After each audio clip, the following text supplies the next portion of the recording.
आजच्या या पत्रकार परिषदेला उपस्थित असणाऱ्या सर्व माध्यम प्रतिनिधी बंधूंचं मी मनापासून स्वागत करते आणि सर्वप्रथम तुम्हाला सगळ्यांना दिवाळीच्या मनापासून शुभेच्छा देते। येणारी दीपावली आणि नवीन वर्ष तुम्हाला आणि तुमच्या परिवाराला सुखाचं, समृद्धीचं आणि भरभराटीचं जावो अशा शुभेच्छा मी या ठिकाणी देते। पण खरं तर संपूर्ण महाराष्ट्रात आणि भारतामध्ये दिवाळीचं वातावरण सुरू असताना राजकीय चिखलफेकीचं जे वातावरण महाराष्ट्रामध्ये निर्माण केलं गेलं ते अत्यंत दुर्दैवी आहे आणि त्याच्यावरती भाष्य करण्यासाठी आज शिवसेनेची प्रवक्ता म्हणून आज मी तुमच्यासमोर उपस्थित आहे। आज या पत्रकार परिषदेच्या माध्यमातून मला काही प्रश्न या ठिकाणी उबाठा आणि त्यांचे नेते उद्धवजी वाकरे, आदित्यजी वाकरे यांच्यासमोर उपस्थित करायचे आहेत। त्यातला पहिला प्रश्न हा आहे की हिंदू धर्मीयांचे सण उत्सव आल्यानंतरच उद्धवजी वाकरेंना ही नाटकं का सुचतात। हिंदू हृदय सम्राट शिवसेना प्रमुख बाळासाहेबजी ठाकरे यांच्या विचार आणि तत्वांना बुलडोझर लावून उद्धवजी वाकरेंनी सत्ता मिळवली। कदाचित ते निसर्गालाही पटलेलं नसावं, त्यामुळे ते मुख्यमंत्री पदाच्या खुर्चीवरती बसले आणि त्यानंतर कोरोनासारखं जागतिक संकट आलं। अनेक सण उत्सवांच्या वरती निर्बंध लागले आणि आताच आपण बघतोय की निर्बंधमुक्त सण आणि उत्सव महाराष्ट्रामध्ये साजरे होत असताना, आज दिवाळीसारखा अत्यंत मोठा सण साजरा होत असताना दिवाळी चांगल्या पद्धतीनं होऊ नये असं उद्धवजी वाकरेंना वाटतंय का? राज्यातली सर्वसामान्य जनता, गोरगरीब जनता सुद्धा 4 पैसे गाठीला बांधून दिवाळीच्या दिवशी आपल्या पोरांना 4 फटाके असतील, नवीन कपडे असतील किंवा गरिबाच्या झोपडीमध्ये सुद्धा एखादी पणती लावून ते आनंद साजरा करत असतात। पण असा आनंदाचा सण, अशा दिवाळीच्या प्रकाशाच्या उत्सवाला सुद्धा गालबोट लावण्याचं काम हे उबाठा गटाकडून होत आहे, याचा मी पहिल्यांदा निषेध करते आणि प्रत्येक वेळेला हिंदूंच्या सण उत्सवांना गालबोट लावण्याचं काम ते का करतात हा प्रश्न मला या ठिकाणी उपस्थित करायचा। दुसरी गोष्ट की आज ज्या मुंब्र्याच्या शाखेला ते भेट देणार आहेत त्या संदर्भात आम्हाला अशी माहिती समजते की मुंब्र्यातली ती शाखा ही धर्मवीर आनंदजी दिघे साहेबांनी घेतलेली होती। त्या शाखेचे जे प्रमुख आहेत, ज्यांचं वय 95 वर्षापेक्षा जास्त आहे, ते उद्धवरावजी जगताप साहेब, ते आमच्यासोबत आहेत। आणि दुर्दैव असं की शाखा हा शिवसेनेचा आत्मा आहे। हिंदू हृदय सम्राट शिवसेना प्रमुख वंदनीय बाळासाहेबजी ठाकरे सुद्धा म्हणायचे की शाखेमध्ये शिवसेनेची आन बान आणि शान आहे, परंतु त्या मुंब्र्याच्या शाखेमध्ये ज्या शाखेची जागा ही धर्मवीर आनंद दिघे साहेबांनी घेतली, जिथे इतकी वर्ष समाजकारण व्हायचं, लोकांची सेवा व्हायची, आज तिथे उबाठा गटाचे काही लोक हे बिल्डिंग मटेरियल सप्लाय करण्याचं दुकान थाटून ते बसले होते, धंदा थाटून बसले होते, शाखा भाड्यानं दिलेली होती। आणि दुर्दैवानं या ठिकाणी म्हणावंसं वाटतं की उद्धवजी वाकरे शाखा भाड्यानं देणं म्हणजे आईचं दूध विकून खाण्याचा प्रकार आहे। तुम्ही शाखा भाड्यानं दिली, तुम्ही तुमचा पक्ष हा पवार साहेबांना भाड्यानं दिला, तुम्ही मुंबई महापालिका कॉन्ट्रॅक्टरला भाड्यानं दिली, तुम्ही तुमचं सरकार काँग्रेसला भाड्यानं दिलं आणि अशा पद्धतीनं सगळ्या गोष्टी भाड्यानं देऊन जगण्याचं राजकारण तुम्ही करत आहात, ही अतिशय घृणास्पद अशी गोष्ट आहे। दुसऱ्या बाजूला जर आपण बघितलं की मागच्या काही काळातली जर जितेंद्र आव्हाड असतील किंवा संजय राऊत असतील यांची भाषणं जर आपण तपासून बघितली तर सातत्यानं महाराष्ट्रामध्ये जातीय दंगली होणार किंवा महाराष्ट्रामध्ये धार्मिक दंगली पेटणार अशा पद्धतीची ती विधानं सारखी करत होते। किंवा आज आम्हाला असंही कळतंय की मुंब्रा असेल, कळवा असेल, त्या परिसरामध्ये ड्रग्सचं मोठं रॅकेट चालतंय आणि त्यामधले बरेच कार्यकर्ते पोलिसांच्या रडारवरती सुद्धा आहेत आणि थोड्याच दिवसामध्ये मुंब्रा आणि कळव्यामधलं ड्रग्सचं मोठं रॅकेट सुद्धा उद्ध्वस्त होणार आहे। आम्हाला अशीही बातमी कळालेली आहे की त्या परिसरातला अत्यंत एक मोठा नेता हा ज्याला कोविड झालेला होता, त्या कोविडच्या रिपोर्ट्समध्ये सुद्धा हे ड्रग्स घेत होते अशा पद्धतीचे रिपोर्ट डॉक्टरांनी दिलेले होते। अशाही पद्धतीच्या घटना आमच्याकडे समजलेल्या आहेत, त्याचे पुरावे आलेले आहेत आणि योग्य वेळ आल्यानंतर ते मी तुमच्यासमोर जाहीर करेन। पण सणासुदीच्या पार्श्वभूमीवरती महाराष्ट्राची सामाजिक आणि धार्मिक समता धोक्यामध्ये आणून स्वतःच्या राजकारणासाठी महाराष्ट्र यांना पेटवायचं आहे का? आणि धार्मिक आणि जातीय दंगली पेटवून यांना आपल्या राजकारणाची पोळी भाजायची आहे का? सत्ता गेल्यामुळं हे लोक एवढे अस्वस्थ झालेले आहेत की त्यांना आता काहीही सुचत नाहीये, त्याच्यामुळे ते वेड्यासारखे फिरत आहेत. आणि दुसरी गोष्ट अशी आहे की आतापर्यंत जेवढे दिवस सत्तेवरती होते आपण बघितलं की लोक अनेक गोष्टींचा विश्वविक्रम करतात, पण अत्यंत वेगळा विश्वविक्रम हा वाकरेंनी केला की 2.5 वर्षाच्या सत्तेच्या काळामध्ये ते फक्त 2.5 दिवस मंत्रालयामध्ये गेले. हे मी म्हणत नाही, हे सन्माननीय ज्येष्ठ नेते पवारसाहेब आपल्या आत्मचरित्रामध्ये म्हणतात. ज्या वेळेला ते सत्तेवर होते तेव्हा त्यांना शाखा दिसली नाही, तेव्हा त्यांना शिवसैनिक दिसला नाही. मातोश्रीवरून त्यांनी शिवसैनिकांना बाहेर उभं करण्याचं काम केलं. आणि आज उद्धवजी वाकरे खूप उशीर झालाय. आज सगळं गेल्यानंतर तुम्ही रस्त्यावरती जमिनीवरती जाताय, शाखेला भेट देण्याला खरोखरच उशीर झाला. ह्याच भेटी जर तुम्ही योग्य वेळेला दिल्या असतात तर कदाचित आज ना घर का ना घाट का अशी अवस्था तुमची झाली नसते. काही प्रश्न असतील तर विचारा.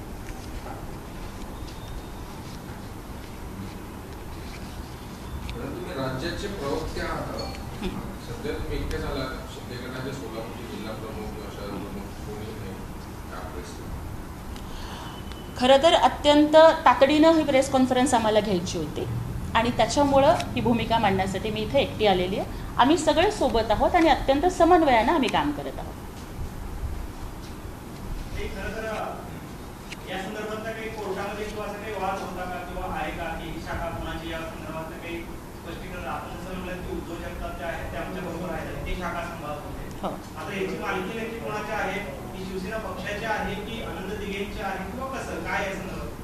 ती जागा जरी दिघे साहेबांनी घेतलेली असली तरी सुद्धा ती शिवसेनेची शाखा आहे आणि शिवसेना हा पक्ष सध्या सन्माननीय मुख्यमंत्री एकनाथजी शिंदे साहेबांना निवडणूक आयोगाने आम्हाला पक्ष आणि चिन्ह दिलेलं आहे.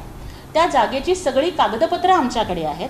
त्यामुळे शिवसेनेमध्ये शाखेची मालकी ही वैयक्तिक नसते तर ती पक्षाची असते.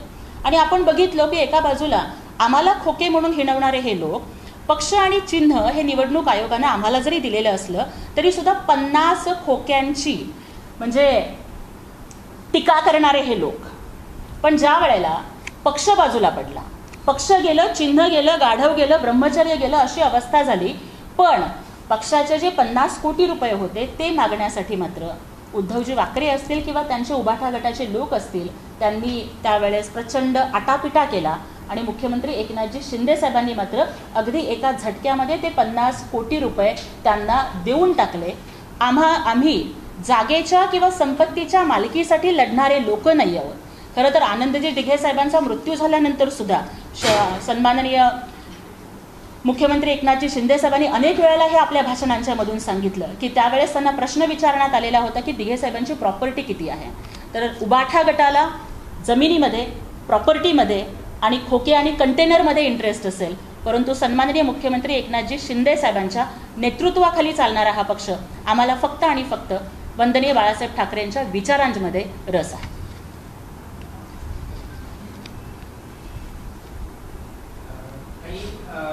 उद्धव ठाकरेंचे बॅनर आले होते ते काढण्यात आले. उद्धव ठाकरेंची कुठेतरी भीती वाटते का शिवसेनेला? खरं तर कसं आहे, जे लोक म्हणजे कॅमेऱ्याचं अटेन्शन, बातमीचं अटेन्शन स्वतःकडे घेण्यासाठी हे लोक काहीही करू शकतात.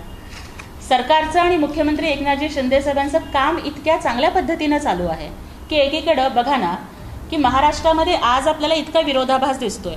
आज एक अत्यंत चांगली बातमी आपण सगळ्यांनी पाहिली असेल की एकनाथजी खडसे साहेबांनी मुख्यमंत्री एकनाथजी शिंदे साहेबांना फोन केला आणि ते म्हणाले की मुख्यमंत्री साहेब, जर तुमचं विमान वेळेत लँड झालं नसतं तर माझ्या जीवनाचा टेक ऑफ झाला असता. म्हणजे राजकारण बाजूला ठेवून राजकारणातला जिंदादिलपणा कसं जपावा याचं उदाहरण सन्माननीय मुख्यमंत्री साहेबांनी घालून दिलं. न पद बडा न कद बडा, जो मुसीबत में साथ खडा वही बडा, अशा पद्धतीनं ते काम करतायत. आणि दुसऱ्या बाजूला राजकीय चिकलफेक करण्याचं काम हे उद्धवजी वाकरे आणि त्यांचे सगळे सहकारी करत आहेत. स्वतःवरती अटेन्शन घेण्यासाठी, बातमीचा केंद्रबिंदू होण्यासाठी आणि कुठल्या तरी पद्धतीनं चर्चेत राहण्यासाठी. कदाचित त्यांचे बॅनर हे त्यांनी स्वतःच्या कार्यकर्त्यांकडूनच फाडून घेतले नाहीत ना, याचा तपास आम्हाला करावा लागणार आहे. कारण प्रसिद्धीसाठी आम्ही इतक्या खालच्या पातळीला जाणार नाही. सरकारचं काम हे अत्यंत चांगल्या पद्धतीनं चालू असल्यामुळं कदाचित वाकरे साहेबांच्या पोटामध्ये दुखत असेल. आज जनतेला अत्यंत सुखासमाधानानं दिवाळी साजरी करू देणं हे त्यांचं काम होतं. शासन, मुख्यमंत्री आणि दोन्ही उपमुख्यमंत्र्यांच्या माध्यमातून गोरगरीब जनतेलाही दिवाळी साजरी करू देण्यासाठी आनंदाचा शिधा त्यांच्यापर्यंत पोहोचवत आहे. आणि दुसरीकडे हे दिवाळीच्या दिवशी सुद्धा वातावरण दूषित करण्यासाठी अशा पद्धतीची राजकीय स्टंटबाजी करत आहेत.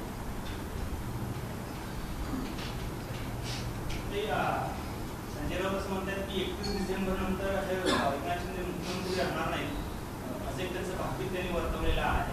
काय उत्तर असतं? खरं तर मी तर म्हणते की आता संजय राऊत साहेबांना कुठलाही उद्योग राहिलेला नाही आहे. त्यामुळे त्यांनी छान एक पिंजरा घ्यावा, एक पोपट घ्यावा आणि कुठल्या तरी रस्त्याच्या कडेवरती बसून त्यांनी असे भविष्य आणि तारखा सांगण्याचा उद्योग करावा. कारण मला वाटतं की रस्त्याच्या कडेला बसणाऱ्या ज्योतिषांच्या तरी भाकीता खरी होतात. संजय राऊत यांनी आतापर्यंत अनेक तारखा सांगितल्या, कुठलीही तारीख त्यांची खरी ठरलेली नाही. संजय राऊतांनी खरं तर स्वतःच्या भविष्याची चिंता करावी. कारण ते आज छाताडावर बसून छाताडावर नाचू किंवा छाताडावर पाय रोवू अशी भाषा करतायत. पण संजय राऊत, तुम्ही छाताडावरती पाय रोवणारे नव्हे, तर संकट आलं तर पाय लावून पळणारे नेते आहात. संजय राऊतांना जर एवढी खुमखुमी असेल तर त्यांनी निवडणुकीला उभं राहावं आणि जनतेमधून निवडून येऊन दाखवावं. मुख्यमंत्री एकनाथजी शिंदे साहेब हे जनसामान्यांच्या हृदय सिंहासनावर विराजमान असलेलं नेतृत्व आहे. आणि सन्माननीय उपमुख्यमंत्री फडणवीस साहेबांनी सुद्धा सांगितलेलं आहे की 2024 पर्यंत एकनाथजी शिंदे साहेब हेच मुख्यमंत्री राहणार आहेत आणि येणाऱ्या निवडणुका त्यांच्याच नेतृत्वाखाली लढल्या जाणार आहेत.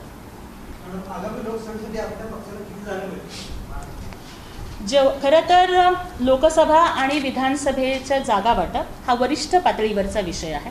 दोन्ही आणि तिन्ही पक्षामधील जे वरिष्ठ नेते मंडळी आहेत ते एकत्र बसून निर्णय घेतील. परंतु मागच्या विधानसभा आणि लोकसभेमध्ये आम्ही जेवढ्या जागा लढवलेल्या होत्या तेवढ्याच जागा आम्हाला मिळाव्यात अशा पद्धतीनं प्रस्ताव आम्ही देणार आहोत. शिवसेनेचे उपनेते आहेत शरद कोळी यांनी टीका केलेली आहे की शिंदे सरकारला सत्तेची मस्ती आलेली आहे, त्यामुळे अशा प्रकार ते करतात. अशा प्रकारची टीका केलेली कसं बघतात? कोण शरद कोळी? खरं तर काय म्हणताय? जर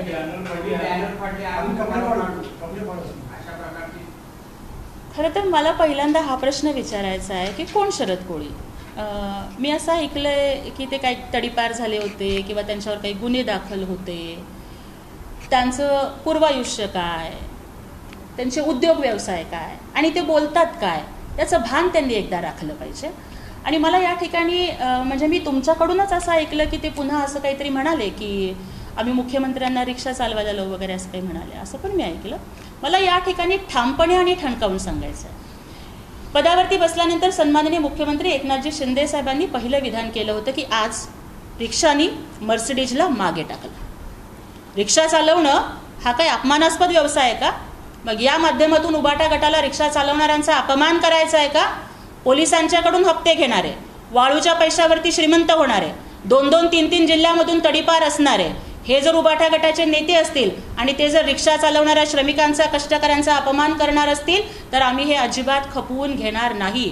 रिक्षा चालवणं, कष्ट करणं, घाम गाळून भाकरी कमवणं हे अत्यंत सन्मानाचं लक्षण असतं. आणि आज तिन्ही पक्षांचं एकत्रित सरकार सन्माननीय मुख्यमंत्री एकनाथजी शिंदे साहेबांच्या नेतृत्वाखाली अत्यंत समाधानकारक रीतीनं काम करत आहे.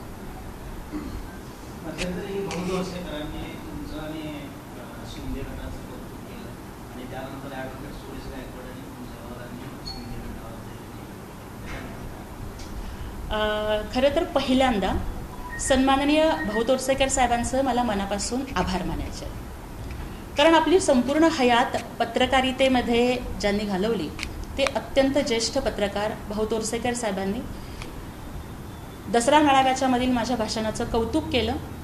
ही माझ्या पाठीवरती टाकलेली खूप मोठी थाप होती. त्यामुळे पुन्हा एकदा त्यांचं मनापासून आभार मानते. आणि तुम्ही जो टीका किंवा व्हिडिओ म्हणताय तो मी पाहिलेलाच नाही आहे, त्याच्यामुळे त्यावरती मला उत्तर देता येणार नाही. पाहिल्यानंतर त्याच्यावर बोलेन.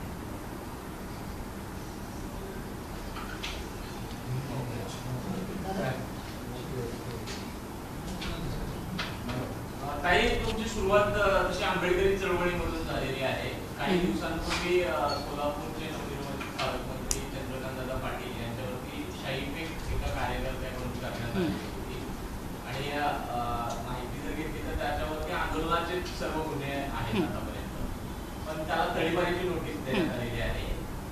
आता तुम्ही शिवसेनेच्या प्रवक्त्या आहात, तर जिथून तुमची सुरुवात झाली त्यात एका कार्यकर्त्याबरोबर प्रशासनाकडून अशा पद्धतीची वागणूक दिली जाते.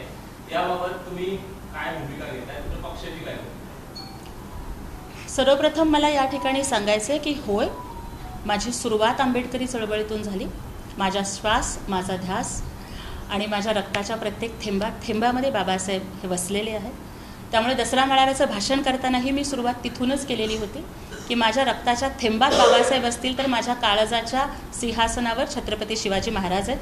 दसरा मेळाव्यामध्ये 57 वर्षाच्या इतिहासामध्ये महिला म्हणून भाषण करत असताना आणि एक मागासवर्गीय महिला म्हणून भाषण करत असताना तुम्ही सर्वांनी पाहिलेलं असेल की मी माझ्या भाषणाचा शेवटसुद्धा जसं जय हिंद जय महाराष्ट्र म्हणायच्या आधी जय शिवराय आणि जय भीम म्हणून केला. त्यामुळे ती चळवळीची नाळ, ती विचारांचं नातं मी कधीही तोडणार नाही. आता ज्या प्रकरणाची तुम्ही मला माहिती दिलीत त्याची मी माहिती पूर्ण घेते आणि सन्माननीय मुख्यमंत्री एकनाथजी शिंदे साहेबांच्यापर्यंत मी तो विषय त्यांच्यापुढे मांडेन. आणि जर एखाद्या कार्यकर्त्यावरती जर अशा पद्धतीनं कुठलाही अन्याय झालेला असेल तर तो निवारून त्यांना न्याय देण्यासाठी मी माझी पूर्ण ताकद पणाला लावेल आणि सन्माननीय मुख्यमंत्री साहेबांच्याकडे साकडं घालेन माझ्या वैचारिक चळवळीतल्या भावंडांना न्याय देण्यासाठी. जितेंद्र आव्हाडांनी कसं म्हटलेलं आहे की उद्धव ठाकरेंचं मी स्वागत करणार आहे ठाण्यामध्ये आल्यानंतर. तर जितेंद्र आव्हाडांचा पक्ष वेगळा आहे, ते सहयोगी पक्ष असलं तर यापूर्वी कधी त्यांनी अशा पद्धतीचं स्वागत केलेलं होतं, तर आता ते स्वागत करतात. काय की त्यांचं राजकारण नक्की काय आहे? कसं असतं, स्वतःचे पंख कापून घेऊन दुसऱ्यांच्या कुबड्यांवरती चालायची सवय लावून घेतली की अशी वेळ येते. मागच्या काही वर्षांच्या पूर्वीच मुंबऱ्यामधली प्रचार सभा आपल्याला सगळ्यांनाच आठवत असेल, जी जितेंद्रजी आव्हाड साहेबांचीच प्रचार सभा होती आणि तिथे आमच्या अक्का सुषमाताई अंधारे या आदित्यजी वाकरे, उद्धवजी वाकरे यांच्यावरती लुंगी डान्स वगैरे वगैरे म्हणत टीका करत होत्या. वैचारिक नाळ तोडली आणि आपला स्वाभिमान, आपला कणा आणि आपला बाणा जर दुसऱ्या पक्षाकडे गहाण टाकला तर काय होतं त्याचं मूर्तिमंत उदाहरण म्हणजे उद्धवजी वाकरे की त्यांना आज जे ठाणे शिवसेनेचा बालेकिल्ला आहे, जे ठाणं हिंदू हृदय सम्राट शिवसेना प्रमुख बाळासाहेब ठाकरेंच्या विचारांवर चालतं, जे ठाणं धर्मवीर आनंदजी दिघे साहेबांच्या विचारांचा बालेकिल्ला आहे, आज त्या ठाण्यामध्ये येत असताना, त्या मुंब्रा परिसरामध्ये येत असताना जर उद्धवजी वाकरे साहेबांच्या स्वागतासाठी राष्ट्रवादी पक्षाचे सन्माननीय शरदचंद्रजी पवार साहेबांना मानणारे जितेंद्रजी आव्हाड हे स्वागताला जात असतील तर याचाच अर्थ असा आहे की सर्वसामान्य शिवसैनिक हा वाकरेंच्या सोबत नाही. हे दुर्दैव आहे की ज्या जितेंद्र आव्हाडांनी याच्या आधी हिंदू हृदय सम्राट वंदनीय बाळासाहेबजी ठाकरेंच्यावरती टीका केली, त्यांना विरोध केला, त्यांचं बोट धरून त्यांच्या कुबड्या घेऊन उद्धवजी वाकरेंना आज मुंबऱ्यामध्ये उतरावं लागतंय. ही खरं तर मला वाटतं की दैवदुर्विलास आहे.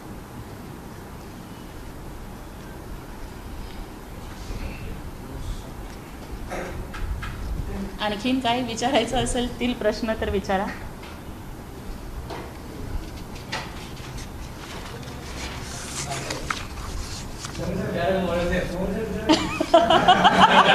मी खरं तर त्यांच्याच प्रश्नाची वाट बघत होते आणि अपेक्षित होता नाही अपेक्षित होता.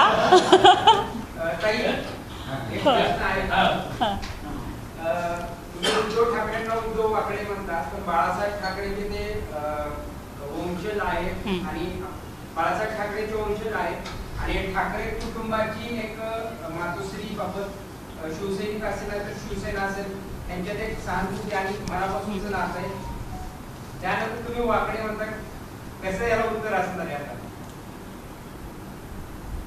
काही माणसं ही आभाळा एवढ्या उंचीची असतात. हिंदू हृदय सम्राट वंदनीय शिवसेना प्रमुख बाळासाहेबजी ठाकरे यांचं व्यक्तिमत्व हे तसंच होतं.